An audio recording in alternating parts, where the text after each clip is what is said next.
அந்த அக்காக்காக இன்றைக்கி பதில். நாங்கள் எப்படி வீடு ஷிஃப்ட் பண்ணோம், எப்படி துணியெல்லாம் கொண்டுட்டு போய் வச்சிங்க அப்படின்னு கேட்டிருந்தாங்க. நம்ம வீட்டுக்கும் ரெண்டல் வீட்டுக்கும் இந்த ஹோம் ஹவுஸுக்கும் வாக்கபிள் டிஸ்டன்ஸ் தான்.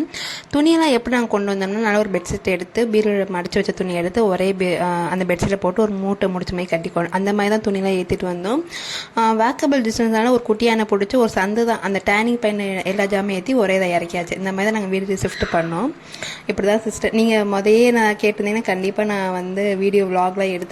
யார் நான் மட்டும் கேட்க போகிறேன் அந்த ஒரு எண்ணம் தான் நான் வீடியோ ஷூட் பண்ணலை.